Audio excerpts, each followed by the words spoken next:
Shalom jemaat terkasih, senang sekali dapat kembali menyapa Anda dalam Bethel News pekan ini. Bersama saya, Andi Duha, akan menyampaikan kegiatan GBI Bethel Kelapa Gading sepekan ke depan. Seperti Maria yang mau duduk mendengarkan firman Tuhan, demikian juga kita senantiasa untuk mendengarkannya. Ikuti program Pelita Hidup yang disiarkan melalui YouTube GBI Bethel Kelapa Gading yang diadakan setiap hari Senin sampai Sabtu pukul 5 pagi. Doa pagi diadakan setiap hari Senin sampai Sabtu pukul 6 sampai 7 pagi, diadakan secara online melalui aplikasi Zoom. Kami mengajak seluruh jemaat dan pelayan untuk menghadiri doa malam setiap hari Jumat pukul 7 di gereja lantai 2. Menara doa Sinode GBI setiap hari Sabtu pukul 6 sampai 7 pagi secara online melalui aplikasi Zoom. Menara doa onsite setiap hari Sabtu pukul 9 pagi di gereja lantai 1. Berikut rangkaian kegiatan ibadah yang dapat jemaat ikuti. Selain memastikan kebutuhan jasmani anak terpenuhi, kebutuhan rohani pun harus terpenuhi. Maka kami mengimbau para orang tua untuk membawa anak-anaknya mengenal pribadi Tuhan lebih dekat lagi. Ajak mereka untuk hadir dalam ibadah sekolah minggu yang diadakan setiap hari Minggu pukul 10 pagi. Dengan ruangan yang baru dan menyenangkan, serta guru-guru sekolah minggu yang cakap dan ramah. Menghadiri semangat baru untuk anak-anak sekolah minggu agar lebih mengenal pribadi Yesus Kristus.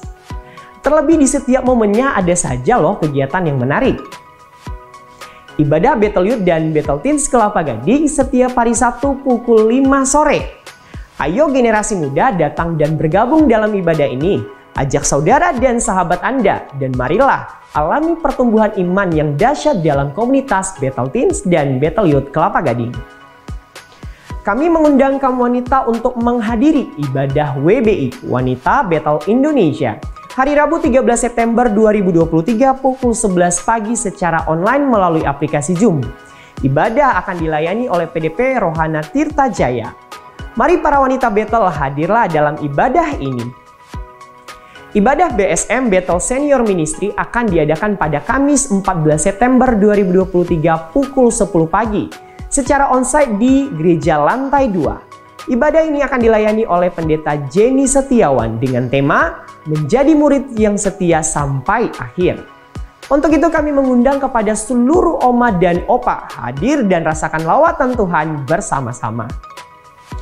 Ibadah onsite GBI Bethel Kelapa Gading Minggu 17 September 2023, ibadah pukul 8 dan 10 pagi akan dilayani oleh hambanya, Pendeta Dr. Julius Ishak Abraham, dengan tema Jiwa yang Tenang.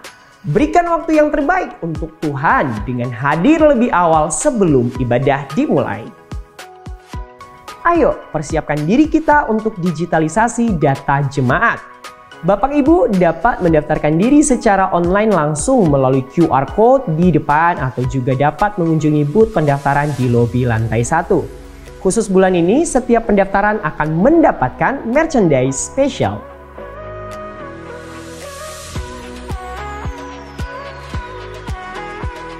Bethel Choirs hadir kembali dengan lagu-lagu pujian.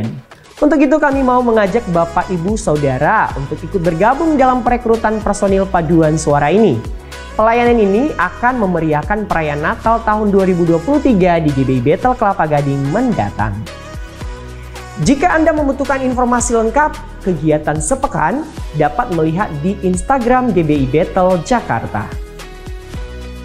Demikian Bethel News minggu ini, tetaplah semangat. Tetap ingat kebaikan Tuhan atas hidup kita. Selamat berakhir pekan dan Tuhan Yesus memberkati. Saya percaya hari ini Tuhan hadir di tempat ini, amin. Setiap kita yang datang dengan pertanyaan, yang datang dengan kehausan, saya yakin dan percaya kita akan mendapatkan jawaban dan penyertaan Tuhan pada hari ini. Saya ingin ajak saudara-saudara sekalian pada pagi hari ini, mari kita sama-sama mengingat kembali kebaikan yang Tuhan sudah lakukan buat kita dalam hidup. Amin. Semua karena berkat Tuhan, semua karena kemurahan Tuhan. Hari ini kami ada ya Bapa, keluarga kami ada. Ini semua karena penyertaan-Mu. Terima kasih Tuhan. Terima kasih Tuhan. Mari kita datang ke hadirat Tuhan. Mari kita mengucap syukur untuk segala karunia yang Tuhan berikan dalam hidup kita. Engkau baik Tuhan. Engkau baik. Engkau baik Tuhan. Engkau segalanya. Makasih Tuhan. Hari ini sama-sama kita nyatakan semua berkat kemurahan Tuhan. Terima kasih Tuhan. Terima kasih Tuhan. Terima kasih Tuhan. Kau hiasi kehidupanku dengan kemurahan-Mu. Kau yang rancangkan, Kau rancangkan masa depanku penuh dengan harapan. Aku ada saat ini, semua berkat kemurahan-Mu. Aku hidup hari ini, semua berkat kemurahan-Mu. Terima kasih Yesus, Engkau sangat baik, teramat baik bagiku. Terima kasih Tuhan, semua karena-Mu Tuhan. Kau hiasi kehidupanku dengan kemurahan-Mu. Kau rancangkan masa depanku penuh dengan harapan. Aku ada saat ini, semuanya karena kasih-Mu. Aku hidup hari ini, semua berkat kemurahan-Mu. Terima kasih Yesus, Engkau sangat baik, teramat baik. Aku ada saat ini, semuanya karena kasih-Mu. Aku hidup hari ini, semua berkat kemurahan-Mu. Terima kasih Yesus, Engkau sangat baik, teramat baik bagiku. Oh Tuhan, sebab semua karena kebaikan Tuhan di dalam hidup kami. Kau yang setia Tuhan, kami bersyukur.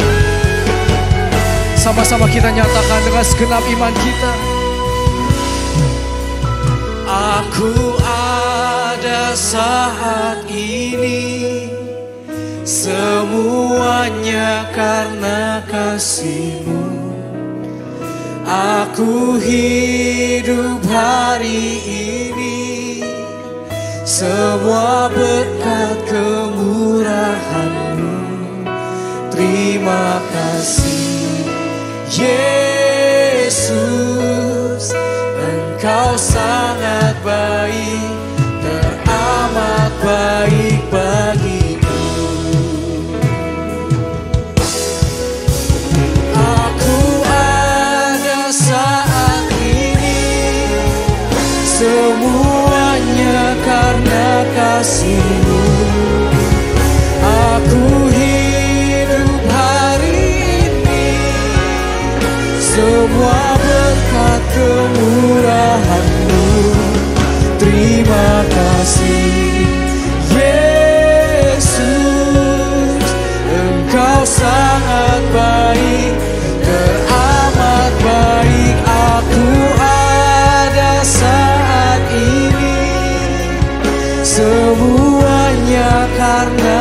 kasih-Mu.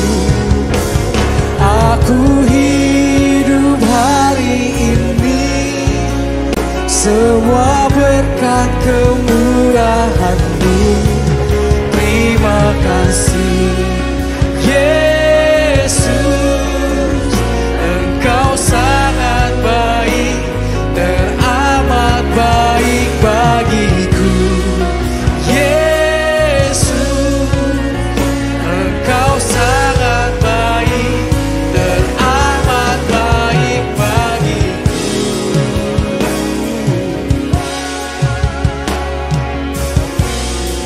Kau baik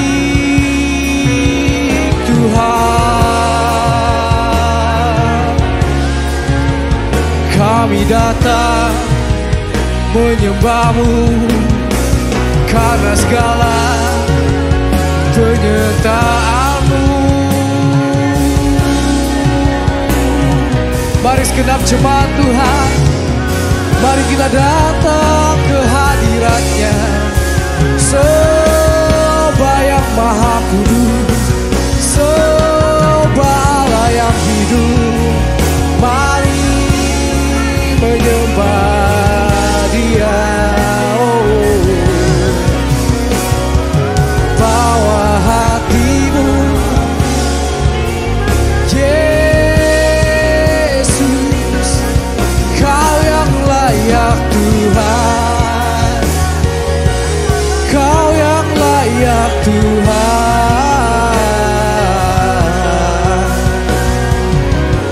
Terima segala hormat, terima segala pujian.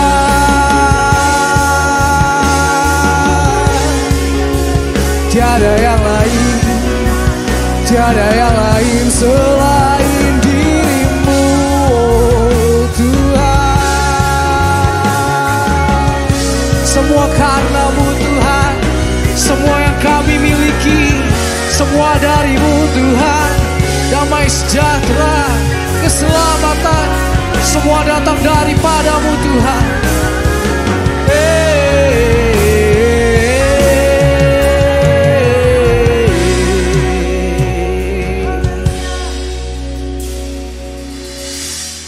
Bapa, kami datang kepada-Mu Tuhan hari ini. Kami bersyukur punya Allah yang luar biasa seperti-Mu Tuhan. Engkau tidak pernah meninggalkan kami. Sekalipun Tuhan mungkin mesbah doa kami tidak sempurna dan mungkin terbengkalai Tuhan. Tapi pribadi-Mu tidak pernah meninggalkan pribadi kami. Engkau tidak pernah meninggalkan keluarga kami Tuhan. Dalam segala keadaan Engkau baik buat kami. Terima kasih Tuhan. Terima kasih Tuhan. Kami bersyukur untuk segalanya. Segala kasih Tuhan dalam hidup kami.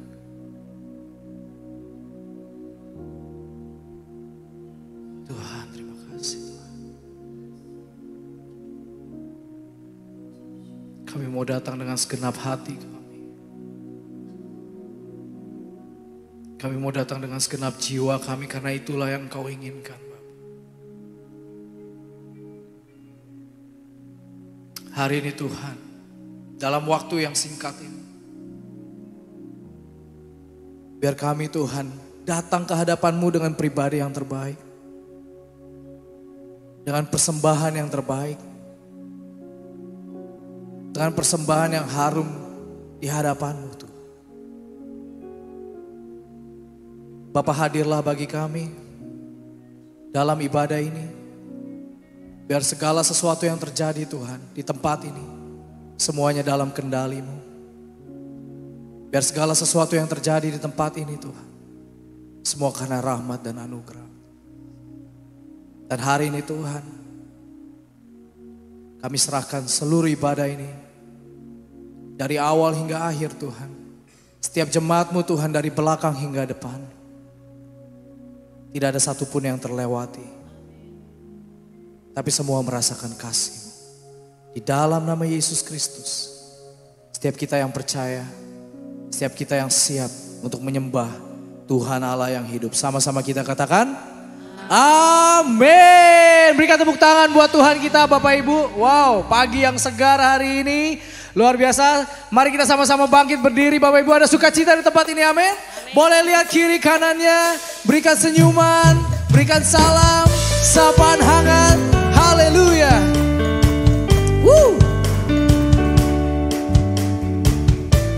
Mari kita sama-sama nyanyikan lagu ini Bapak Ibu. Biar bumi akan berlalu, bulan tak bercahaya lagi, biar langit akan bergoncang, matahari tak bersinar lagi. Tetapi Tuhan Yesusku tak pernah ingkar janji, semua yang difirmankannya pasti akan digenapi. Shalalalalala, saya cinta Yesus. Shalalalalala, Yesus cinta saya. Shalalalalala, saya cinta Yesus. Shalalalalala, Yesus cinta saya. Sekali lagi. Biar bumi akan berlalu, biar bulan tak bercahaya lagi, biar langit akan bergoncang, matahari tak bersinar lagi.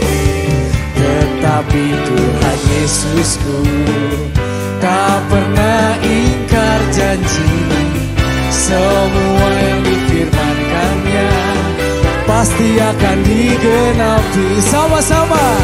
Shalalalalala, saya cinta Yesus. Shalalalalala, Yesus cinta saya. Shalalalalala, saya cinta Yesus. Shalalalalala, Yesus cinta saya. Amin. Saya berdoa Bapak Ibu, supaya dalam segala waktu kita selalu datang kepada Tuhan dan menunjukkan cinta kasih kita pada Dia. Amin. Kita mau nyanyikan lagu ini dengan semangat terbaik. Ku jatuh cinta padanya, tambah dan dalamnya, tambah dan dalam lagi. Ku jatuh cinta padanya, tambah dan dalamnya, tambah dan dalam lagi. Yesus indah dan indah, semakin indah. Oh, cintanya antara Allah dan aku. Ku jatuh cinta padanya, tambah dan dalamnya, tambah dan dalam lagi. Ku jatuh cinta padanya, tambah dan dalamnya, tambah dan dalam lagi. Ku jatuh cinta padanya, tambah dan dalamnya, tambah dan dalam lagi. Yesus indah dan indah, semakin indah. Oh, cintanya antara Allah dan aku. Ku jatuh cinta padanya, tambah dan dalamnya, tambah dan dalam lagi. Hanya Yesus, hanya Yesus, hanya Yesus, hanya Yesus, pujaanku. Hanya Yesus, hanya Yesus, hanya Yesus, hanya Yesus, Dia Rajaku. Oh, hanya Yesus, hanya Yesus, hanya Yesus, Ya Rajaku. Oh, hanya Yesus, hanya Yesus, oh hanya Yesus, kekasihku. Hanya Yesus, hanya Yesus, hanya Yesus, hanya Yesus, pujaanku. Hanya Yesus, hanya Yesus, hanya Yesus, Ya Allahku. Hanya Yesus, hanya Yesus, hanya Yesus, Ya Rajaku. Oh hanya Yesus, oh hanya Yesus, kekasihku. Sama-sama lambaikan. Shalalalalala, Yesus. Shalalalalala. Yesus cinta saya. Yesus cinta saya. Sekali lagi. Shalalalalala. Saya cinta Yesus. Shalalalalala. Yesus cinta saya. Yesus cinta saya. Yesus cinta saya. Yesus cinta saya. Berikan kemuliaan buat Tuhan. Kita percaya sukacita kita datang daripada Tuhan, amin. Dan dialah sumber kuat kita, haleluya. Oh, berikan tepuk tangan buat Tuhan kita.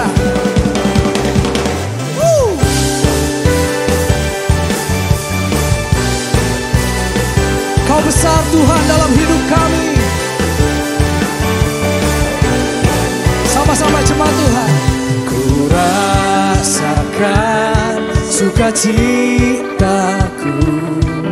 di saat ku menyembahmu. Ku percaya Kaulah Tuhanku, sumber kekuatan di hidupku. Kau Rajaku, Engkaulah harapanku, menjadi sumber kuatku. Kau penuhi damai-Mu di hatiku, saat Kau hadir sertaiku. Amin.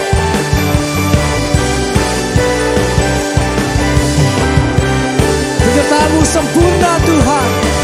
Haleluya. Ku rasakan sukacitaku di saat ku menyembah-Mu. Ku percaya Kaulah Tuhanku, sumber kekuatan di hidupku. Kau Rajaku, Engkaulah harapanku, yang menjadi sumber kuatku. Kau penuhi damai-Mu di hatiku, di saat Kau hadir sertaiku. Oh Tuhan, Kau Allah yang selalu menyertai kami. Oh, Kau setia. Katakan, Kau Rajaku, Engkaulah harapanku, yang menjadi sumber kuatku.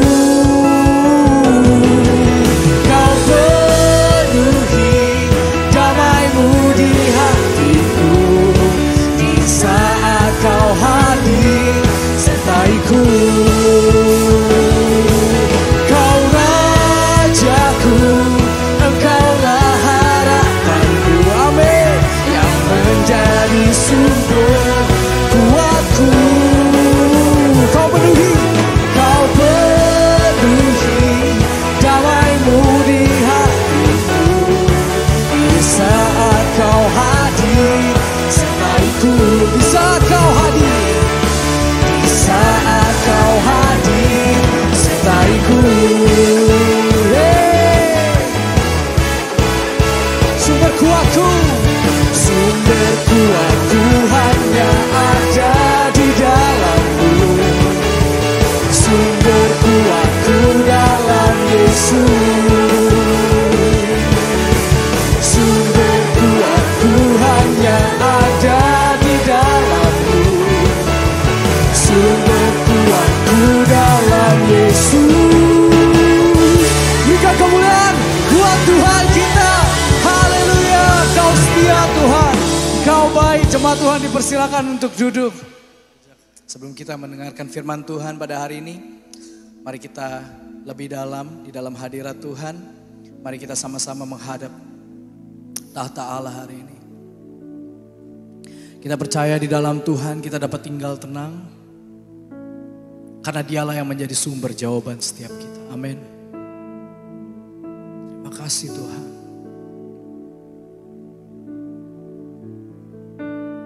Terima kasih Tuhan. Kami rindu berdiam di hadirat-Mu Tuhan.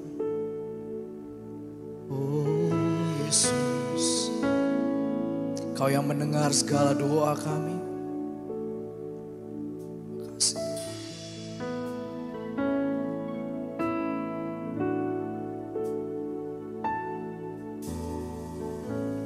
Bapa, Kau mendengar seruan hatiku, tak pernah Kau lepaskan dari kasih-Mu. Lewat lembah kelam, lewat lembah kelam, Kau temani aku. Roh-Mu bekerja selalu untuk kebaikanku.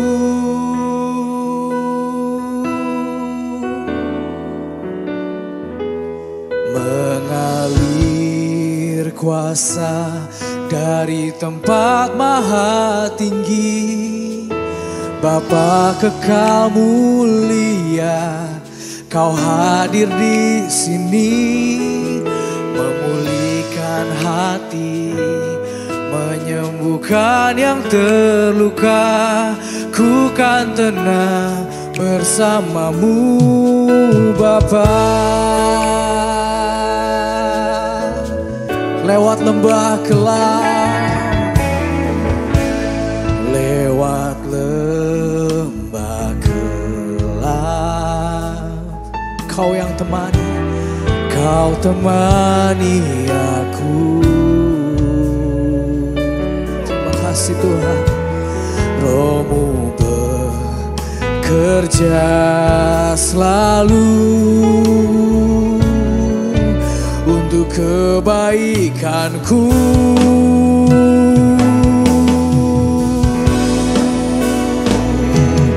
Mengalir kuasa dari tempat maha tinggi, Bapa kekal mulia, Kau hadir di sini, memulihkan hati, menyembuhkan yang terluka. Ku kan tenang bersama-Mu Bapa. Mengalir kuasa dari tempat maha tinggi, Bapa kekal mulia, Kau hadir di sini, memulihkan hati, menyembuhkan yang terluka. Ku kan tenang bersama-Mu Bapa.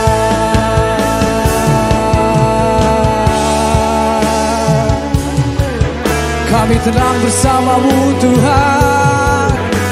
Kami mau serahkan segala kekhawatiran kami ke dalam tangan-Mu Tuhan.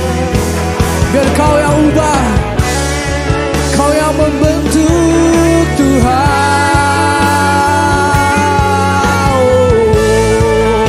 Mari setiap jemaat saya undang untuk kita sama-sama bangkit berdiri di hadirat Tuhan.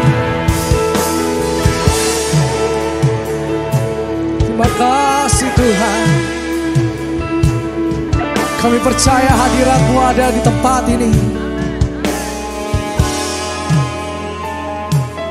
Mengalir kuasa dari tempat maha tinggi, Bapa kekal mulia, Kau hadir di sini, memulihkan hati, menyembuhkan yang terluka.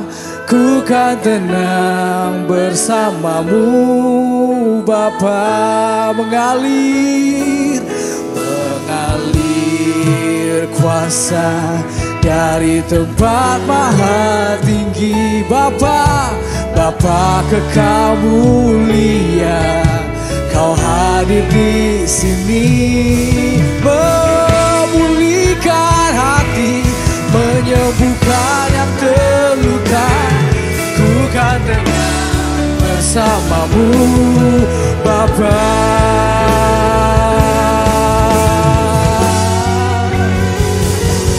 Mengalir kuasa dari tempat maha tinggi. Oh, Bapa kekal mulia, Kau hadir di sini, memulihkan hati, menyembuhkan yang terluka. Ku kan tenang bersamamu. Mari Bapak Ibu sama-sama katakan. Mengalir kuasa dari tempat maha tinggi. Bapa kekal mulia, Kau hadir di sini, memulihkan hati, menyembuhkan yang terluka. Ku kan tenang bersamamu. Mari dengan iman ku kan tenang, ku kan tenang bersamamu Bapa. Ku kan tenang bersamamu Bapa. Mari kita berikan sorak-sorai tepuk tangan yang paling meriah buat Tuhan kita. Haleluya, haleluya. Terima kasih Tuhan. Siapa yang diberkati dengan hadirat Tuhan? Haleluya, puji Tuhan. Bapak, Ibu, dan Saudara sekalian, hari ini saya akan menyampaikan firman Tuhan berseri dalam ibadah 1 dan 2. Jadi kalau saudara ingin mengikuti lanjutannya, bisa hadir dalam ibadah 2 atau setidaknya mengikuti di YouTube. Firman Tuhan hari ini berjudul Sahabat dalam Kesusahan. Nah, sepanjang bulan ini kita sedang membahas tentang bagaimana kita bisa membangun relasi yang baik dengan sesama manusia. Dan tema secara khusus hari ini adalah komunitas yang saling membangun. Itu sebabnya saya mengajak kita untuk belajar untuk memiliki sahabat dalam kesusahan, bahkan menjadi sahabat dalam kesusahan. Saudara, kita harus sadar bahwa manusia diciptakan oleh Tuhan bukan hanya sebagai makhluk individu, tetapi juga menjadi makhluk sosial. Kejadian 2 ayat 18 berkata, tidak baik kalau manusia itu seorang diri saja. Karena itu Tuhan menjadikan penolong yang sepadan bagi Adam, yaitu Hawa. Sehingga melalui kebersamaan mereka bisa saling melengkapi, bahkan beranak cucu memenuhi bumi. Nah, jadi kita membutuhkan orang lain, tetapi kita juga harus waspada. Karena 1 Korintus 15 ayat 33 berkata, pergaulan yang buruk merusakkan kebiasaan yang baik. Ada healthy relationship, ada toxic relationship. Ada hubungan-hubungan yang beracun. Hubungan-hubungan yang akan merugikan kita. Misalnya kita bergaul dengan orang yang terlalu posesif, ingin mengontrol kita terus menerus. Orang yang suka merendahkan, menyalah-nyalahkan. Semakin lama kita bergaul dengan orang semacam itu, semakin energi rohani kita akan tersita habis. Karena itu saya katakan jangan suka gaul dengan BSH, barisan sakit hati. Karena itu akan menggerogoti iman saudara, menggerogoti vitalitas dan semangat kita di dalam Tuhan. Pergaulan yang buruk merusak kebiasaan yang baik. Tetapi kalau kita punya teman-teman seiman yang bisa saling membangun, betapa berharganya nilai seorang teman. Katakan siapa temanmu, dan aku akan katakan siapa engkau. Karena hidup kita sangat dipengaruhi oleh lingkungan, khususnya teman-teman kita. Pemazmur berkata, berbahagialah orang yang tidak duduk dalam kumpulan pencemooh, tapi yang kesukaannya ialah Taurat Tuhan dan merenungkan itu siang dan malam. Amsal 17 ayat 17, Salomo, seorang yang paling berhikmat, berkata begini, seorang sahabat menaruh kasih setiap waktu dan menjadi saudara dalam kesukaran. Kalau saudara lagi sukses, lagi kaya, banyak orang SKSD, sok kenal, sok dekat. Tapi sahabat yang sejati adalah sahabat yang akan selalu ada bagi kita justru ketika kita mengalami kesusahan. Nah, jika kita menginginkan orang lain menjadi sahabat sedemikian, bukankah lebih mudah bagi kita untuk menjadi sahabat semacam itu? Ketika temanmu mengalami kesulitan, engkau hadir dan meneguhkan dia. Amsal 18 ayat 24, ada teman yang mendatangkan kecelakaan, tetapi ada juga sahabat yang lebih karib daripada saudara. Hati-hati berteman, sebab seringkali kita mengalami kerugian, kecelakaan, kebangkrutan karena omongan dari teman-teman kita. Tetapi kita harus bergaul karib dengan orang yang sudah seperti saudara, yang justru relasinya itu sehat dan membangun kita. Saya perhatikan saudara, ada banyak orang kehilangan uang, jutaan, ratusan juta, miliaran, karena money game yang dia ikuti. Dan semua orang yang kemudian tertipu berkata, aduh saya nggak nyangka ya, teman saya yang ngajak saya. Dia udah saya kenal puluhan tahun dan saya rasa dia juga nggak ada niatan untuk nipu sih. Tapi karena kebodohan kami, keserakahan, akibatnya kami terjerumus pada hal semacam ini. Amsal berkata, ada teman yang mendatangkan kecelakaan, kerugian, kebangkrutan, tapi ada sahabat yang lebih karib daripada saudara. Apakah orang Kristen harus pilih-pilih teman? Saya mau bilang begini, kita harus bergaul dengan siapa saja, baik orang percaya maupun orang yang tidak percaya, baik orang Kristen maupun non-Kristen. Tapi kalau kita bersahabat karib, dalam arti setiap hari kita ngobrol dia, makan dengan dia, pola pikir kita dipengaruhi, kita harus lebih selektif. Karena lingkunganmu akan menentukan siapa engkau. Saudara-saudara, kalau boleh saya kasih ilustrasi begini. Kita itu harus tahu batasan orang yang datang dalam kehidupan kita sampai sejauh mana. Kalau misalnya ada bel bunyi di rumah kita, ting tong. Kita tanya pembantu, siapa itu Bi? Oh itu tukang koran. Saudara bilang apa? Suruh dia berdiri di luar pagar, korannya aja ambil, bayar. Baik Bu. Nggak lama kemudian ting tong. Siapa lagi Bi? Ada Pak RT mau minta sumbangan. Ada perayaan di lingkungan. Oh ya, suruh duduk ke ruangan tamu. Nanti saya temui dia. Gak lama kemudian ting tong. Siapa lagi Bi?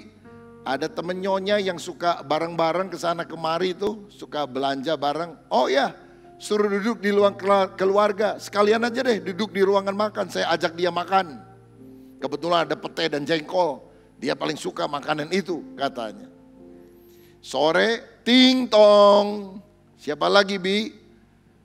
Tuan pulang dari kantor. Suruh masuk kamar.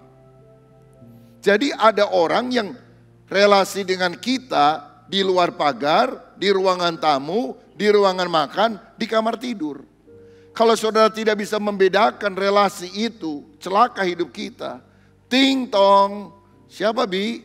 Pak RT, suruh masuk kamar tidur. Bahaya saudara sekalian. Jadi kita harus bergaul dengan banyak orang, tapi kita harus menentukan dengan siapa kita bersahabat karib. Sebab seorang sahabat sejati, the friend in need is the friend indeed.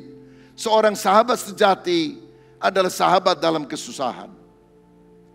Nah saudara, ada orang yang mengajarkan bahwa kalau kita ingin menjadi dewasa rohani, kita harus sendirian. Kita harus memisahkan diri dari lingkungan supaya tidak tercemar.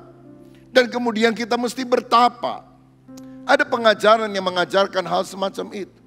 Tapi dalam kekristenan kita tidak diajarkan untuk menyendiri, apalagi dalam jangka waktu yang panjang. Kalau retreat beberapa saat, it's okay lah. Sebab justru kita akan bertumbuh kalau kita berada dalam satu komunitas yang saling membangun.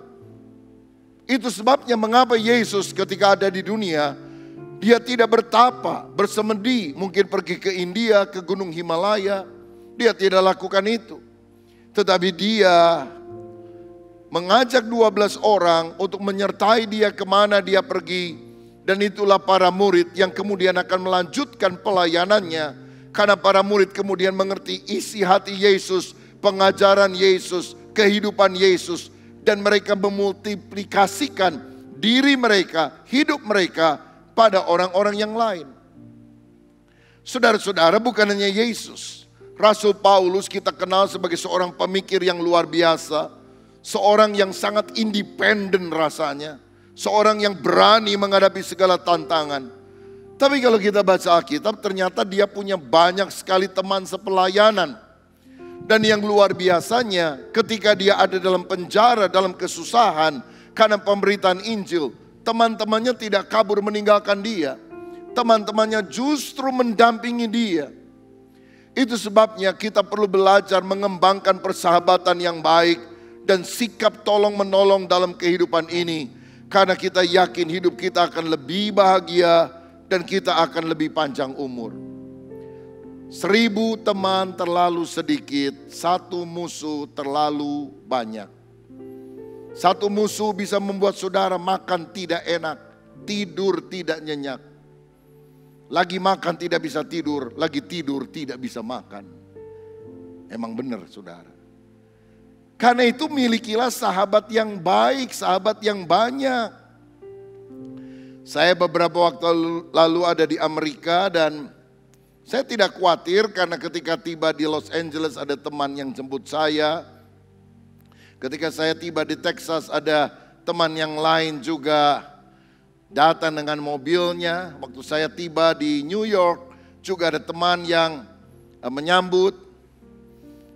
Ada yang beliin hotel lagi saudara sekalian, bayarin kamar hotel. Ada yang menyilahkan saya tinggal di rumahnya, ajak jalan-jalan, ajak makan. Betapa enaknya kalau kita punya banyak teman. Saya mau berkata bahwa orang lebih berharga dari barang. Kita harus mengasihi orang dan menggunakan barang. Jangan kita mengasihi barang dan menggunakan orang. Karena kita akan menjadi orang yang manipulatif. Kalau saudara jalan dengan teman-temanmu, jangan selalu ingin dibayarin makan. Pura-pura kelupaan dompet dan sebagainya. Walaupun saya pendeta, dan banyak orang pikir pendeta kalau makan mesti dibayarin. Enggak, kita membiasakan diri. Kalau kita ada berkat, kita traktir yang lain saudara. Kita kasih makan yang lain. Karena itulah true friendship. Kita tidak mau mengambil keuntungan dari orang lain. Tapi kita belajar jadi berkat bagi orang lain. Setelah ibadah kedua saya harus ke Jakarta karena malam ini saya terbang ke Melbourne. Dan kemudian setelah itu ke Sydney. Dan saya juga tidak khawatir karena sudah ada teman di sana yang minta nomor penerbangan. Dan mereka bilang akan jemput saya di airport. Saya bilang saya 4 orang. Pak Yanto, Paulus dan Ibu akan ikut juga karena kita ada sekolah teologi di sana. Dan kita ada ujian, ada wisuda, ada kegiatan yang lain.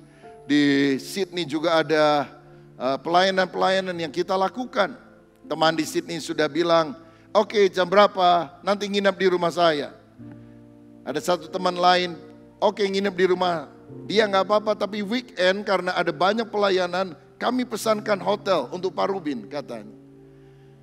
Saudara, betapa senangnya kalau kita memiliki banyak rekan yang bisa saling menguatkan. Bukan toxic relationship, tapi healthy relationship. Punya teman adalah sesuatu yang sangat berharga dalam kehidupan ini. Lebih sehat, lebih bahagia, lebih panjang umur. Setuju saudara? Nah, saya ingin ajak saudara pagi ini melihat dalam Kolose pasal 4 ayat 7-11. Paulus di dalam suratnya yang sangat teologis, biasanya pada akhirnya dia menyampaikan salam. Dan walaupun Paulus dalam tulisan-tulisannya seringkali menggunakan pertolongan seorang penulis, artinya dia yang mendiktekan, tapi kemudian ada penulis yang menjadi semacam sekretaris bagi dia. Tapi khususnya di dalam Kolose ini dia bilang, untuk salam aku tulis dengan tanganku sendiri. Karena dia merasa ingin lebih personal. Dia merasa bahwa persahabatan lebih berharga dari sekedar banyak pengetahuan yang dimiliki. Karena ketika kita punya sahabat, ada kehidupan, ada gairah, ada sukacita. Dikatakan demikian, Kolose 7 ayat 11, Kolose 4 ayat 7-11. Semua hal ihwalku akan diberitahukan kepada kamu oleh Tikhikus, saudara kita yang kekasih, hamba yang setia dan kawan pelayanan dalam Tuhan. Ia kusuruh kepadamu dengan maksud supaya kamu tahu akan hal ihwal kami dan supaya ia menghibur hatimu. Ia kusuruh bersama-sama dengan Onesimus, saudara kita yang setia dan yang kekasih, seorang dari antaramu. Mereka akan memberitahukan kepadamu segala sesuatu yang terjadi di sini. Salam kepada kamu dari Aristarkus, temanku sepenjara, dan dari Markus, kemenakan Barnabas. Tentang dia kamu telah menerima pesan, terimalah dia apabila dia datang kepadamu. Dan dari Yesus yang dinamai Justus, hanya ketiga orang ini dari antara mereka yang bersunat, yang menjadi temanku sekerja untuk kerajaan Allah, mereka itu telah menjadi penghibur bagiku. Paulus seringkali menulis bahasan teologis yang sangat luas dan dalam. Tapi mengapa kemudian dia juga menyebut nama-nama? Di sini ada 5 nama, nanti ibadah kedua dan 5 nama lain. Yang mungkin tidak ada kaitannya dengan kita. Kita nggak kenal siapa itu Tikhikus. Kalau Tikus kita tahu. Tikhikus siapa itu? Kita juga nggak kenal dengan Aristarkus, Justus. Apa perlunya dia menyebutkan hal tersebut? Bukankah doktrin-doktrin pengajaran-pengajaran saja yang dia perlu sampaikan kepada jemaat, dan itu masuk ke dalam bagian surat di dalam Alkitab dan menjadi firman Allah. Apa perlunya firman Allah menyebutkan nama-nama yang tidak kita kenal? Saya mau bilang karena Tuhan juga ingin mengajar kita bahwa bukan hanya pengetahuan yang luar biasa, tapi relasi dengan sesama kita harus miliki. Karena itulah yang menyegarkan hidup kita. Nah karena itu saudara, saya mendorong untuk menjadi orang Kristen yang bertumbuh sehat. Carilah teman yang bisa membangun healthy relationship dengan saudara. Orang yang bisa saling menguatkan kita. Saya pernah membeli buku komputer, lalu kemudian mulai membuka halaman 1, 2, 3 dan selanjutnya untuk belajar bagaimana membuat PowerPoint, bagaimana menulis words dan sebagainya. Tapi rasanya sulit sekali walaupun buku panduannya ada dan tebal. Sampai satu kali saya minta seorang pemuda jemaat kita dan saya bilang, bisa nggak kasih waktu buat saya? Tolong ajarin saya gimana kalau bikin PowerPoint. Lalu dia bilang gini. Dalam waktu relatif singkat saya bisa mengerjakannya, saudara sekalian. Jadi kalau PowerPoint khotbah kebiasaan saya yang membuat sendiri. Saya tidak minta orang lain membuatnya. Lalu saya pikir, kenapa ya? Saya dulu beli buku tapi susah sekali. Tapi kalau diajarin sama orang kok lebih gampang. Saya mau bilang, kita bukan hanya membutuhkan bahan, pengetahuan yang luar biasa. Kita membutuhkan friend, teman, orang yang bisa kasih tahu kita. Walaupun buku petunjuk apapun itu banyak sekarang, walaupun saudara bisa googling tentang apapun juga, tetapi kita akan lebih termotivasi untuk melakukan sesuatu ketika seorang teman memberitahukan hal itu kepada saudara. Benar kan saudara? Karena itu, carilah teman-teman yang bisa membangun. Dan saya mau bilang, mencari teman semacam itu sulit. Yang lebih mudah adalah menjadi teman semacam itu. Jangan cari pasangan yang cocok, jadilah pasangan yang cocok. Berarti kita yang harus mengupayakan diri untuk mentaati apa yang diajarkan oleh firman. Yang pertama tadi, nama teman Paulus adalah Tikhikus. Nanti kita akan belajar apa sih karakter atau sifat atau hal baik yang kita bisa adopsi dalam kehidupan ini. Tikhikus itu artinya beruntung atau Mister Untung. Ya, di Indonesia kan banyak yang namanya untung juga. Ya, mau apapun juga terjadi selalu ada untung, saudara. Nah, asalnya adalah dari kota Efesus. Tikhikus adalah orang yang membawa persembahan untuk jemaat Yerusalem. Bukan dia yang punya uang yang banyak, tapi Paulus mendorong jemaat-jemaat non-Yahudi untuk memberi dukungan kepada jemaat Yahudi karena mereka mengalami kelaparan, kemiskinan, dan yang menjadi utusan untuk membawa persembahan itu adalah Tikhikus. Dan Tikhikus adalah utusan Paulus untuk mengunjungi beberapa jemaat yang ada. Karena Paulus nggak bisa selalu pergi kemana-mana. Tetapi dia mengutus Tikhikus untuk menceritakan pengajaran-pengajaran Paulus. Berarti Tikhikus harus belajar pola pikir hati Paulus. Dan dia bisa menjelaskan kepada orang lain. Bahkan ketika ada seorang yang bernama Onesimus yang dimenangkan oleh Paulus dalam penjara Roma.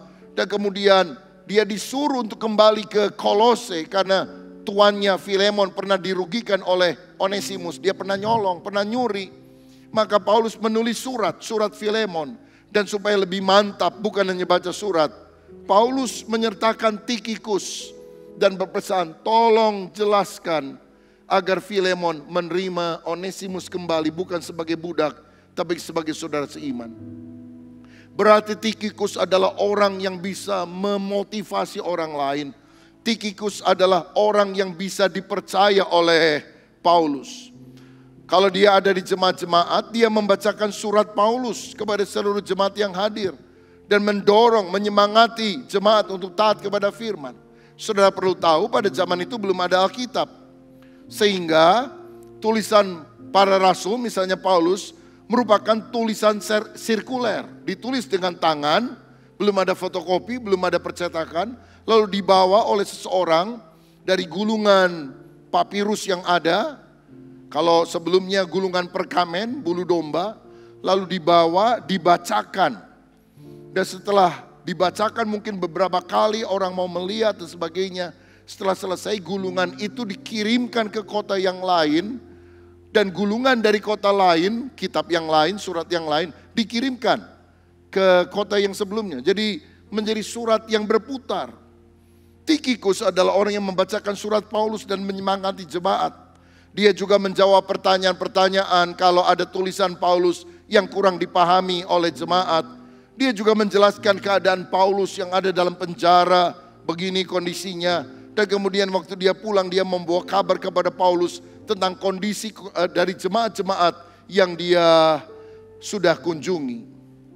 Saudara-saudara,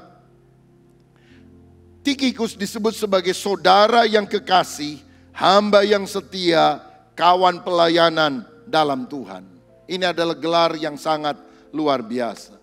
Satu hal yang kita perlu belajar di tempat ini adalah Tuhan memanggil kita bukan untuk menjadi terkenal, tapi menjadi setia untuk melakukan tugas yang Tuhan percayakan kepada kita. Tikhikus adalah orang yang tidak seterkenal Paulus tentunya. Ya. Menyebut nama Tikhikus pun agak sulit ya. Kalau Tikus lebih gampang. Siapa itu Tikhikus? Mungkin beberapa baru mendengar juga pada hari ini. Tapi Tuhan tidak meminta kita menjadi orang yang populer, terkenal. Tapi setia, dapat diandalkan dalam setiap tugas tanggung jawab yang dipercayakan. Maukah saudara menjadi orang semacam itu yang bisa diandalkan oleh temanmu, mau direpotkan oleh orang lain?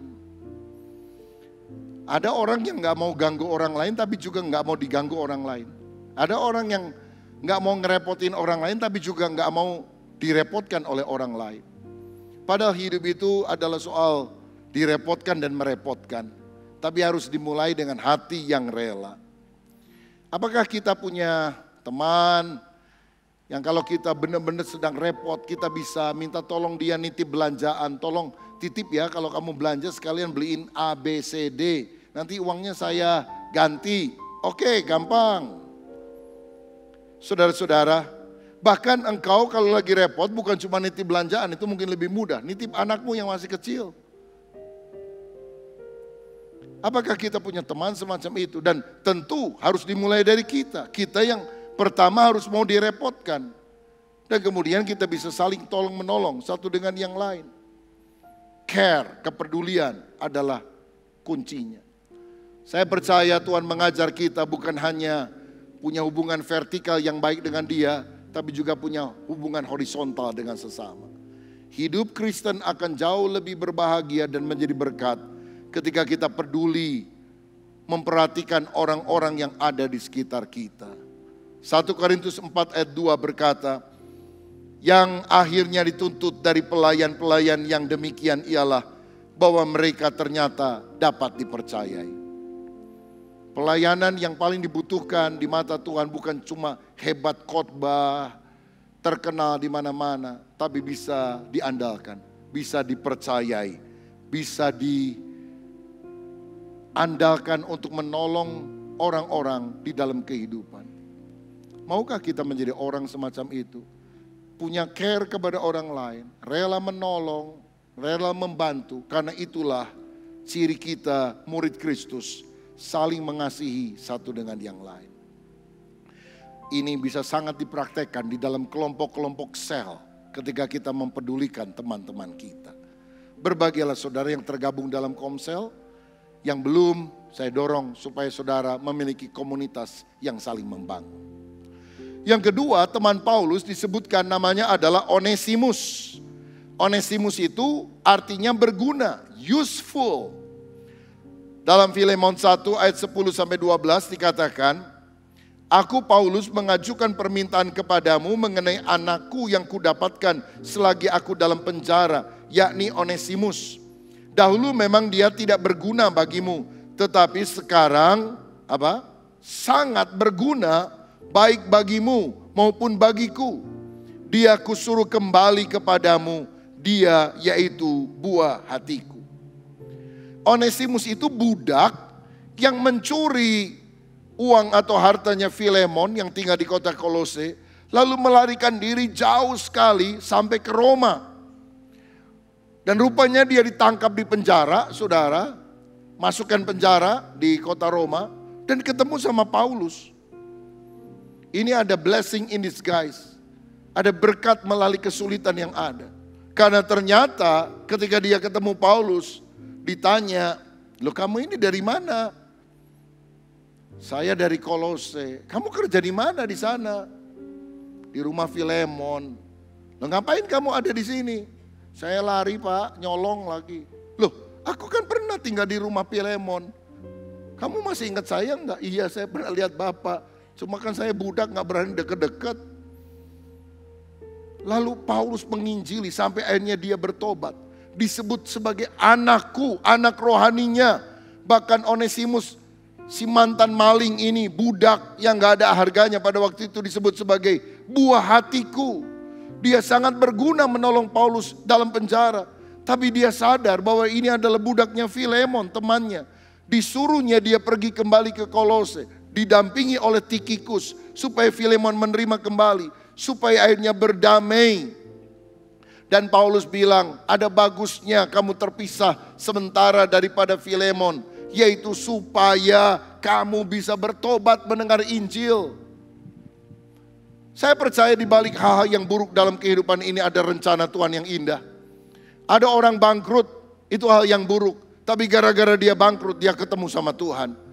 Kalau enggak dia kaya raya, mati masuk neraka, saudara sekalian. Kesulitan yang saudara alami, jangan dilihat hanya dari sisi yang negatif. Ada rencana Tuhan yang indah di balik semuanya. Kalau Onesimus tidak pernah ditangkap masuk dalam penjara, dia nggak pernah bertobat. Dia nggak pernah dengar Injil daripada Paulus. Tapi karena dia ditangkap, dia mendengar Injil. Selalu lihat ada rencana Tuhan yang baik di balik masalah-masalah yang saudara alami. Tujuan Tuhan bukan membuat kita lebih nikmat, tapi menjadikan kita menjadi orang yang makin berkenan kepada Tuhan. Dan Tuhan akan izinkan cara apapun terjadi dalam hidup saudara, supaya akhirnya kita menjadi lebih serupa seperti Kristus, lebih taat pada kehendak Tuhan. Dalam ayat 15-17 Paulus berkata, sebab mungkin karena itulah dia dipisahkan sejenak daripadamu, supaya engkau dapat menerimanya untuk selama-lamanya. Bukan lagi sebagai hamba, melainkan lebih daripada hamba, yaitu sebagai saudara yang kekasih. Bagiku sudah demikian, apalagi bagimu, baik secara manusia maupun di dalam Tuhan. Kalau engkau menganggap aku temanmu seiman, terimalah dia seperti aku sendiri. Dan kalau dia sudah merugikan engkau atau berhutang padamu, tanggungkanlah semuanya itu kepadaku. Aku, Paulus, menjamin dengan tulisan tanganku sendiri, aku akan membayarnya, agar jangan kau katakan, tanggungkanlah semuanya itu kepadamu, karena engkau berhutang padaku, yaitu dirimu sendiri. Di sini Paulus bersikap seperti Tuhan Yesus yang rela menanggung hutang dosa manusia. Dan Paulus bilang, memang Onesimus merugikan, berhutang kepadamu, mengambil uangmu, tapi aku akan ganti. Tapi ingat, kamu berhutang juga kepadaku lebih dari harta. Engkau berhutang nyawa, karena aku memberitakan Injil sehingga engkau percaya dan diselamatkan. Dan akhirnya Filemon rukun kembali dengan Onesimus. Saya mau boleh katakan begini, Onesimus itu kalau boleh dibilang ulat yang berubah jadi kupu-kupu. Ulat yang menjijikkan, tapi melalui proses Tuhan jadi kepompong, jadi kupu-kupu. Onesimus adalah orang yang mengalami apa yang dikatakan dalam lagu Amazing Grace, how sweet the sound that save a wretch like me. Anugerah Tuhan yang sangat besar yang telah menyelamatkan orang yang najis dan berdosa seperti aku. 2 Korintus 5 ayat 17 berkata, jadi siapa yang ada dalam Kristus, dia adalah ciptaan yang baru. Yang lama sudah berlalu, sesungguhnya yang baru sudah datang.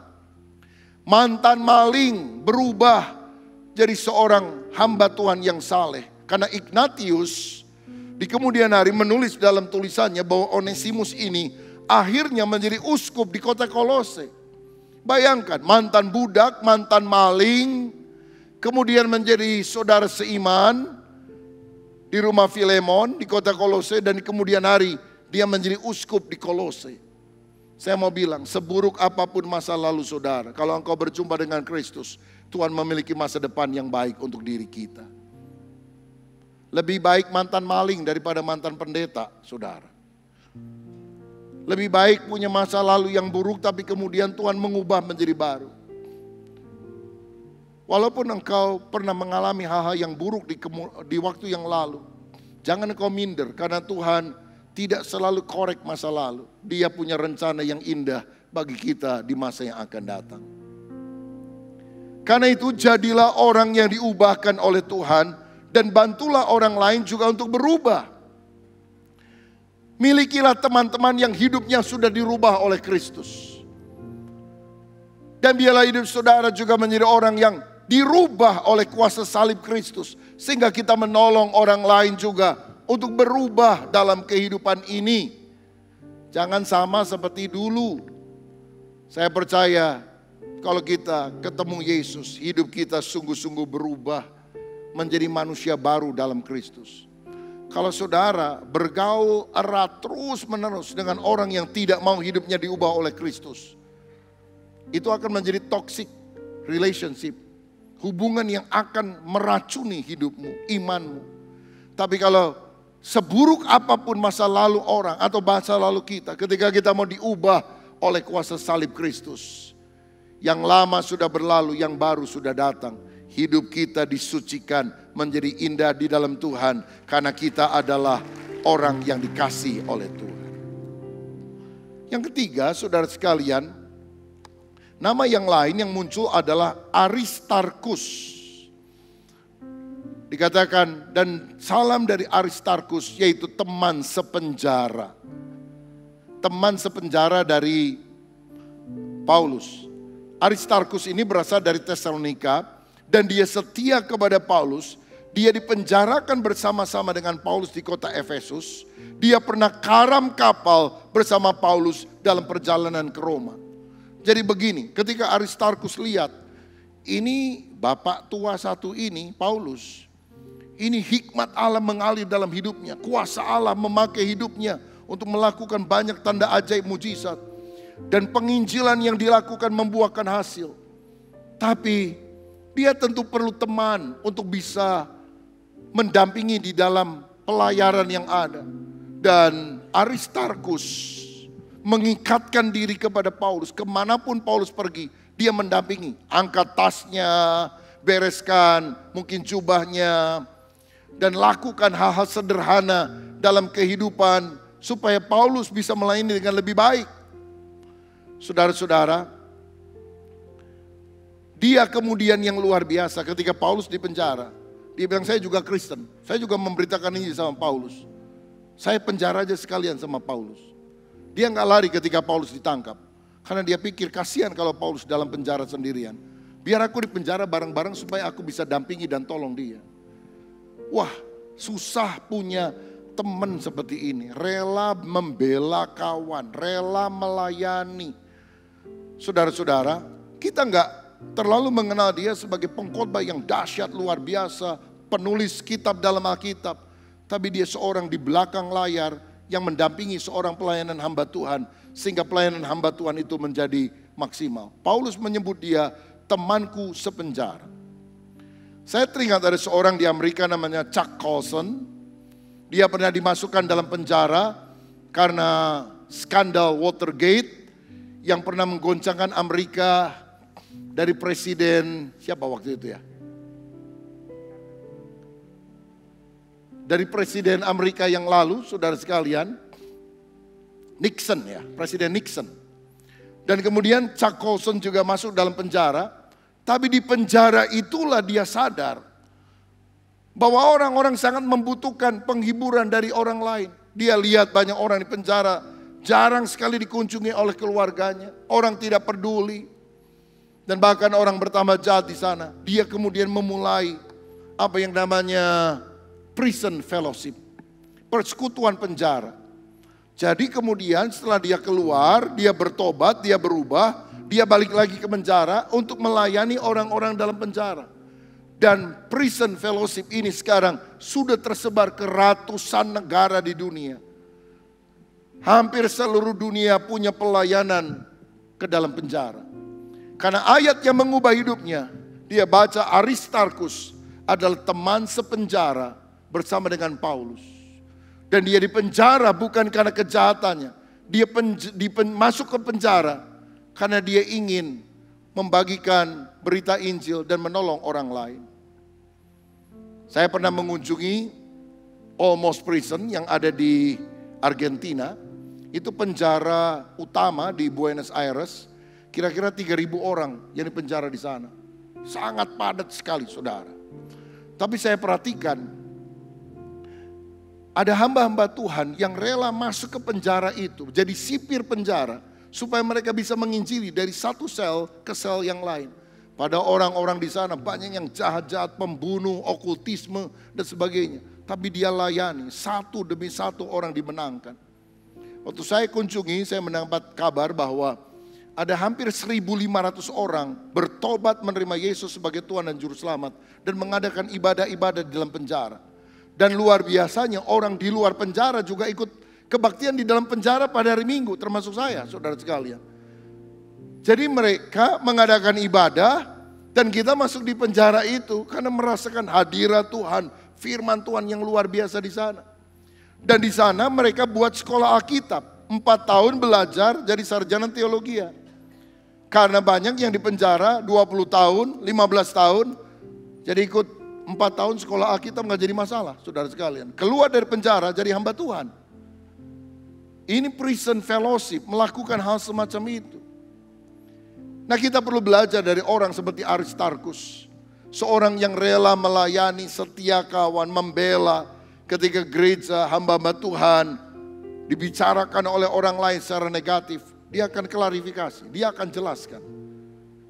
Sungguh beruntung Paulus memiliki teman seperti ini. Ini teman di belakang layar Jarang disebut, hampir mungkin tidak pernah saudara dengar dalam khotbah.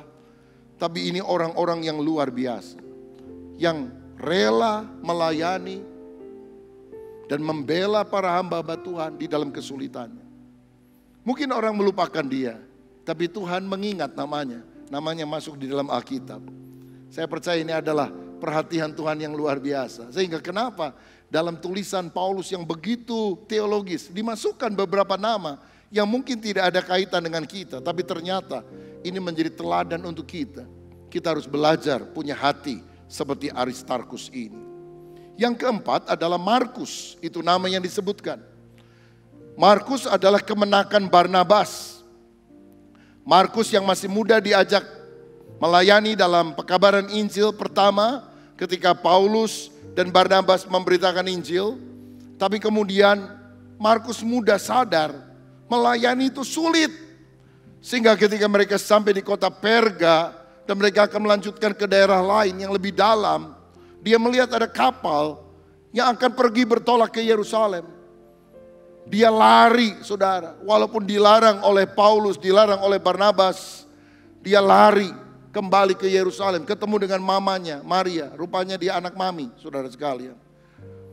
Dan di kemudian hari, sekian tahun kemudian ketika Paulus mau melakukan perjalanan penginjilan yang kedua, Barnabas mau ajak lagi ini Markus yang masih muda. Kenapa? Karena ponakannya, saudara, ada ikatan persaudaraan. Tapi Paulus bilang gak boleh ngajak orang yang meninggalkan kita di tengah jalan. Dan karena dua-duanya ngotot, satu mau bawa, satu gak mau bawa, akhirnya Paulus dan Barnabas pisah. Paulus mengajak Silas atau Silvanus, Barnabas mengajak Markus dalam pelayanan. Sayang ya, hamba Tuhan sampai akhirnya pisah, gak melayani sama-sama, gara-gara ngurus satu orang yang namanya Markus ini. Tetapi yang luar biasa, ini kebesaran hati seorang hamba Tuhan. Ketika Paulus sudah lebih tua, Markus juga sudah berubah. Dalam 2 Timotius 4 ayat yang ke-11, Paulus pernah menulis surat ini. Jemputlah Markus dan bawalah ia kemari, karena pelayanannya penting bagiku. Markus yang dibenci sama Paulus karena meninggalkan pelayanan di tengah jalan. Satu hari Paulus bilang, suruh balik, aku perlu sama dia. Saya belajar satu hal di sini. Seorang prajurit mungkin kehilangan keberaniannya dalam sebuah pertempuran. Tetapi ketika dia bertekun, dia akan sangat bersinar pada pertempuran yang berikutnya. Sehingga dia menjadi orang yang sangat berjasa. Saya rasa itu yang dialami oleh Markus. Markus di kemudian hari menjadi seorang hamba Tuhan yang dipakai Tuhan. Sehingga ada rekonsiliasi. Saudara-saudara, masalah boleh datang dalam hidup kita. Kita mungkin sama teman bisa ada slack masalah, tapi perlu rekonsiliasi. Itu sesuatu yang akan sangat menyegarkan hati kita. Saya baru pulang dari Bali karena hari Selasa sampai Jumat kemarin kita ada sidang majelis pekerja lengkap para hamba-hamba Tuhan inti dari seluruh Indonesia, bahkan dari luar negeri datang. Kira-kira 110 orang kemarin yang datang on-site, ada 30 orang yang mengikuti secara online. Dan salah satu sesi kita mengundang Ketua Umum Sinode Gereja Bethel Injil Sepenuh. Dan itu adalah momen yang bersejarah karena GBI berdiri tahun 1970, pecahan dari Gereja Bethel Injil Sepenuh. Dan selama 52 tahun, gak pernah ada pertemuan pimpinan teras. Kalau si Anu pendeta ketemu pendeta lain, ya oke lah ada. Tapi pimpinan teras, ketua umum, sekretaris umum, bendara umum, para pembina. Dan saya berupaya melakukan pendekatan beberapa kali sampai akhirnya akhir Mei yang lalu kita ketemu di Surabaya. 7 orang perwakilan dari GBI, 7 orang perwakilan dari GBIS. Kita membicarakan hal-hal yang berkaitan dengan selisih paham masa lalu. Dan berakhir dengan damai sukacita, kita saling mendoakan. Rekonsiliasi, dan saya percaya secara spiritual ini sesuatu yang dahsyat. Karena menjawab doa Yesus supaya semua mereka menjadi satu. Dan dalam sidang majelis pekerja lengkap, satu sidang yang sangat penting bagi GBI, kami mengundang ketua Sinode Gereja BTN Sepenuh untuk menjadi pembicara. Dan setelah itu saya beberapa pengurus inti foto bersama dan saya bilang, ini foto bersejarah loh. Ini akan dikenang karena jarang sekali kita dengar ada dua sinode yang pernah berantem bisa rukun kembali. Masing-masing punya keluarga sendiri. Kita nggak melebur menjadi satu organisasi, tapi kita saling menghargai, saling mendoakan. Dan saya rasa ini yang kita perlu belajari dari Alkitab. Saudara mungkin pernah ngalami konflik atau apa. Tapi seperti Paulus rela berkata, tolong Markus yang pernah kuusir, yang pernah kumaki-maki, suruh datang. Pelayanannya penting bagiku. Kalau engkau punya musuh, mungkin musuhmu ada dalam keluargamu sendiri, adikmu, kakakmu, familimu. Sampai kapan saudara mau menjadi orang Kristen yang berkenan kepada Tuhan? Kalau kita tetap memiliki kepahitan dalam hidup. Rekonsiliasi itu sesuatu yang sangat dibutuhkan. Nah pertanyaannya adalah kenapa Markus ini kok bisa bertobat, bisa berubah. Dari orang yang meninggalkan pelayanan, kok dia bisa berubah? Tampaknya jawabannya terdapat dalam 1 Petrus 5 ayat 13. Karena di sana dikatakan oleh Rasul Petrus, salam kepada kamu sekalian dari kawanmu yang terpilih, yang di Babylon, dan juga dari Markus anakku. Rupanya Petrus ini kemudian membimbing Markus dari orang yang gagal meninggalkan pelayanan. Menjadi orang yang dewasa secara rohani. Dan melayani di berbagai tempat. Sampai akhirnya itu terdengar oleh Paulus. Dan dia bilang suruh Markus datang melayani bersama-sama dengan aku. Aku membutuhkan dia. Dia tidak bisa dimuridkan oleh Paulus, hamba Tuhan besar itu. Tapi dia berhasil dimuridkan oleh Petrus. Saya belajar satu hal ini. Setiap orang bisa dimotivasi, tapi belum tentu oleh orang yang sama. Ada teman, ada saudara yang mungkin saudara mengajak teman ke gereja, gak pernah mau. Dan ketika ada orang lain mau mengajak, percuma lah saya udah 10 kali ke rumahnya. Gak mau dia mah, keras kepala. Mungkin udah diciptakan untuk masuk neraka kali. Jangan pernah ngomong begitu. Karena setiap orang bisa dimotivasi. Tapi belum tentu oleh orang yang sama. Saudara punya anak, engkau nasihati, marahi, dia gak berubah. Percuma lah, udah. Sakarapnya. Terserahlah mau masuk neraka atau apa. Jangan pernah berkata begitu. Karena mungkin saudara tidak berhasil bicara kepada dia. Hamba Tuhan pendeta gak berhasil bicara sama dia. Tapi kalau engkau berdoa, mungkin salah satu papa dari temennya ngomong dan dia berubah, saudara. Mungkin yang kita omong sama seperti apa yang dia omong, tapi berubah. Paulus gak kurang hebat apa, gak bisa merubah Markus. Petrus dipakai Tuhan untuk merubah. Karena apa? Dikasihi. Sampai dikatakan Markus itu anak saya. Bukan cuma murid saya, dia adalah anak saya. Dan Markus adalah orang yang menggunakan kesempatan kedua. Orang boleh gagal, orang bisa jatuh. Tapi selalu sediakan ruang untuk second chance. Untuk kesempatan orang berubah.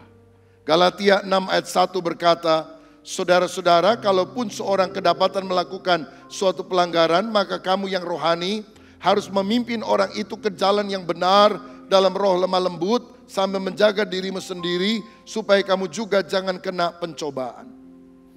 Dan apa hasilnya? Markus inilah yang menulis Injil Markus.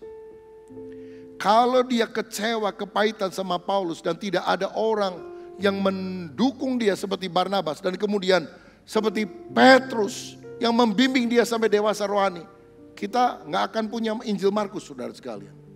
Kita akan kehilangan Injil yang sangat berharga. Beberapa penafsir berkata, Injil yang pertama kali ditulis, yang paling singkat adalah Injil Markus. Kita bersyukur karena ada orang seperti Barnabas dan Petrus yang memberikan second chance untuk orang berubah. Kesempatan kedua. sehingga dia menjadi seorang penulis Alkitab. Saya mau bilang saudara boleh gagal, tapi bangkitlah dari kegagalan itu. Kembali kepada Tuhan, hidupmu akan dipakai jadi berkat. Bahkan lebih besar dari yang engkau bayangkan sebelumnya. Tuhan akan pakai saudara ketika orang berubah, bertobat, dan memberikan hidup bagi Yesus. Simon Petrus pernah menyangkal Tuhan 3 kali. Gak layak disebut murid Yesus. Tapi kemudian Yesus memberikan kesempatan kedua. Simon, apakah engkau mengasihi aku? Ya Tuhan, gembalakanlah domba-dombaku. Siapa yang berkhotbah pada hari Pentakosta dan 3.000 orang bertobat, gereja berdiri? Simon Petrus, orang yang pernah gagal. Sejauh apapun kegagalanmu dalam berbagai area, ada Tuhan di sini. Matanya tidak selalu menghukum saudara. Tangannya selalu terbuka dan berkata, kembalilah anakku. Seperti anak yang terhilang, larilah kepada Bapa. Ada pengampunan yang Tuhan berikan, ada pemulihan, ada pemakaian Tuhan yang luar biasa yang Tuhan akan kerjakan melalui kehidupan saudara. Dan yang terakhir, nama teman dari Paulus dalam penjara adalah Justus. Nama Yahudinya adalah Yesus. Nama Yesus adalah nama yang umum pada zaman dulu. Yesus atau Yesua, saudara, itu sama. Yehova Hosea, Allah itu penyelamat.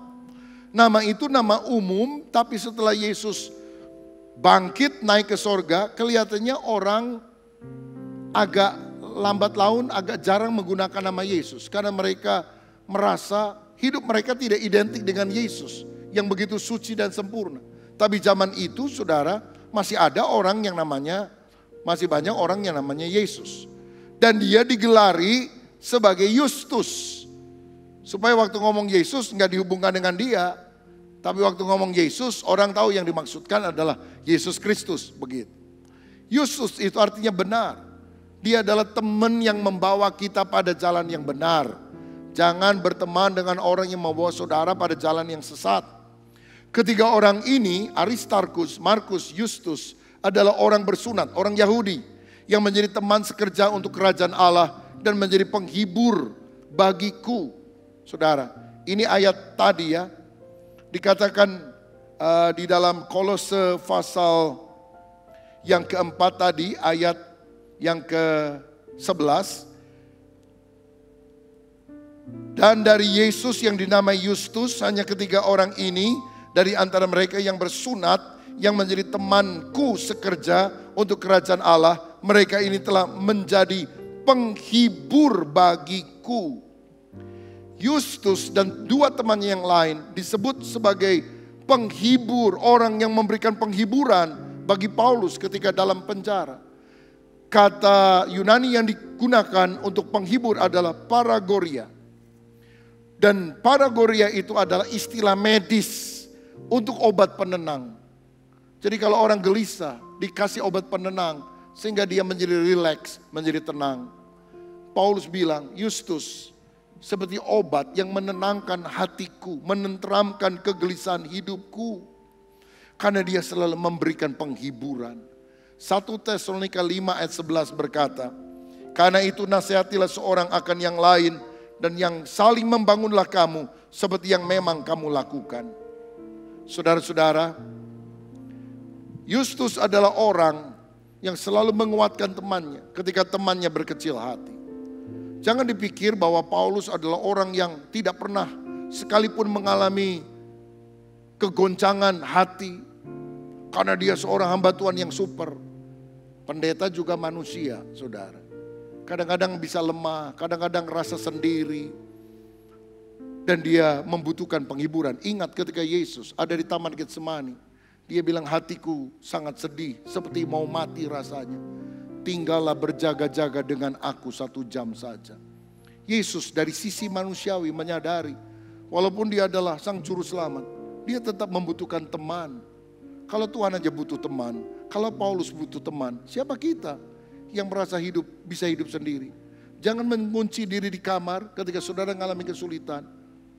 Bergabunglah kepada beberapa teman yang bisa menjadi paragoria. Orang yang memberikan ketenangan di dalam hati.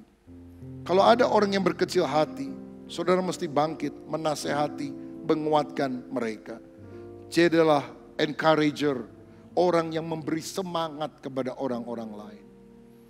Tahukah saudara, karena pandemi ini diberitakan bahwa hampir 1 miliar manusia mengalami sakit mental.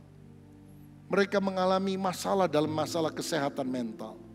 Sehingga orang-orang bisa bak meledak begitu dan melakukan tindakan yang gak masuk akal. Bisa bunuh orang dengan kejam dan sebagainya. Padahal gak mungkin itu. Kalau dinalar mana bisa sih seperti itu. Karena apa? Pressure, tekanan yang luar biasa. Dan dibutuhkan hari-hari ini seorang encourager. Kalau engkau ketemu orang, jangan kecilkan hatinya, semangati dia, kuatkan dia, hiburkan hatinya. Banyak orang-orang di sekitar kita yang membutuhkan hal tersebut. Mungkin suamimu, mungkin istrimu, mungkin orang lain. Betapa bahagianya kalau kita punya hubungan yang baik dengan Tuhan dan hubungan yang baik juga dengan sesama. Ini doa saya supaya kita makin hari makin memperluas sikap hati kita. Sehingga kita bisa memperoleh teman-teman dalam kesusahan. Tapi yang terutama menjadi sahabat dalam kesulitan orang lain. Karena dengan demikian kita tampil mewakili Kristus bagi orang-orang yang membutuhkan. Dan kasih Tuhan akan menjamah orang yang ada di sekitar kita. Siapa yang rindu dipakai Tuhan untuk menjadi berkat bagi orang lain. Berikan kemuliaan untuk Tuhan. Segala pujian syukur bagimu. Kau hadir dalam hidupku. Kini ku datang sujud di hadapanmu, memujimu, menyembahmu. Yesus, ku menyembahmu.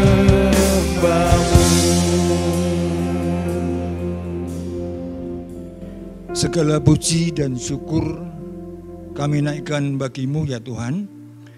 Terima kasih untuk kesempatan di pagi hari ini kami boleh beribadah, kami boleh mendengar firman Tuhan yang menjadi kerinduan Tuhan bagi jemaat-Mu di tempat ini. Terima kasih Tuhan Yesus untuk hamba-Mu yang sudah Kau utus untuk menyampaikan isi hati-Mu di pagi hari ini. Biarlah Engkau senantiasa memberkati Tuhan yang memperlengkapi hamba-Mu ini senantiasa kemana hamba-Mu ini Kau utus. Biarlah kuasa dan wibawa ilahi senantiasa ada di dalam kehidupannya Tuhan. Ketika beliau boleh melayani Tuhan dimanapun hamba-Mu ini Kau utus. Tuhan yang akan memberikan segala kecukupan baik di dalam pelayanan maupun di dalam kehidupan keluarganya Tuhan Yesus. Kami mengucap syukur dan kami bersyukur juga Tuhan buat jemaat di mana kami semua boleh ada, boleh mendengar. Dan kami boleh menerima firman Tuhan. Biarlah kuat kuasa dari Roh Kudus yang menyertai kami. Sehingga firman yang ditabur itu boleh menjadi bekal buat kami Tuhan. Menjadi kekuatan buat kami. Untuk kami boleh semakin mengenal apa yang menjadi kerinduan Tuhan. Buat setiap pribadi kami. Buat panggilan surgawi-Mu. Buat setiap kami Tuhan. Terima kasih Tuhan Yesus. Terima kasih. Kami berdoa buat ibadah kedua nanti Tuhan Yesus, biarlah pengurapan yang sama, kasih kemurahan Tuhan, hikmat surgawi, berkat-berkat juga turun seperti apa yang sudah kami terima di pagi hari ini sebagai jemaat-Mu semua Tuhan. Ketika kami keluar dari tempat ini kami boleh diubahkan, kami boleh melangkah dengan lebih tahu pasti karena Tuhan Immanuel. Tuhan menyertai kami. Terima kasih Tuhan Yesus. Biarlah apa yang boleh kami rasakan Tuhan Yesus ketika kami keluar, kami boleh menjadi orang-orang yang kuat Tuhan Yesus. Kami boleh dikuatkan untuk menghadapi segala macam hal yang terjadi di luar sana Tuhan Yesus. Banyak hal yang menjepit kami, banyak hal yang mengintimidasi kami, namun kami percaya oleh tangan Tuhan yang menyertai, menuntun setiap kami boleh dimampukan untuk melewatinya. Tentu saja bersama-Mu ya Tuhan. Terima kasih Tuhan Yesus. Pada akhirnya kami juga berdoa buat bangsa dan negeri kami Tuhan. Kalau dalam beberapa waktu ke depan sudah dimulainya perhelatan tentang pesta demokrasi yang dimulai dari beberapa hal yang masing-masing kontestan peserta pemilu untuk mengkampanyekan segala sesuatu Tuhan. Mari Tuhan, kami hanya bisa berdoa memohon, kami serahkan semua dalam tangan-Mu. Biar senantiasa ada kesejukan di dalam bangsa dan negeri kami Tuhan Yesus. Biar hati kami terus senantiasa berharap kepada Tuhan agar semuanya boleh berjalan dengan baik dan pesta itu akan menghasilkan seorang pemimpin yang dikehendaki Tuhan. Seorang pemimpin bagi bangsa Indonesia untuk boleh melangkah maju ke depan, untuk boleh mencanangkan diri sebagai Indonesia yang maju di tahun 2035 dan selanjutnya Tuhan. Terima kasih Tuhan. Dan kami berdoa biarlah gereja Tuhan menjadi bagian dari pembangunan itu sendiri. Sebagai bagian dari, bukan menjadi beban, namun menjadi bagian solutif untuk seluruh aspek kehidupan berbangsa dan bernegara. Terima kasih Tuhan Yesus. Berkati hamba-hambamu semuanya agar kami boleh setidak-tidaknya berperan serta di dalam setiap aspek kehidupan kami. Tuhan sendiri yang memampukan kami. Dan pada akhirnya kalau sebentar kami akan pulang ke rumah kami masing-masing, biarlah Tuhan yang tuntun menyertai Yesus, kami sehingga kami boleh melakukan kegiatan kami selanjutnya bersama Tuhan juga. Terima kasih Tuhan dan kami akan menerima doa berkat. Mari kita angkat tangan bersama-sama dan kita akan menerima berkat daripada Tuhan. Diberkatilah keluargamu, diberkatilah usahamu, diberkatilah kesehatanmu. Mari kita pulang dengan membawa damai sukacita dari Allah Bapa, kecintaan dari pribadi Tuhan Yesus Kristus dan persekutuan Roh Kudus. Mulai hari ini sampai selama-lamanya. Mari jemaat Tuhan katakan, amin. Puji Tuhan. Besar anugerah-Mu, berlimpah kasih-Mu, semakin hari semakin bertambah. Besar anugerah-Mu, semakin hari semakin bertambah. Besar anugerah-Mu.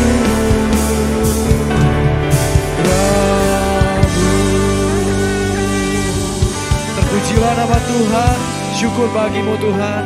Ibadah pagi ini telah selesai. Tuhan Yesus memberkati. Shalom untuk kita semua.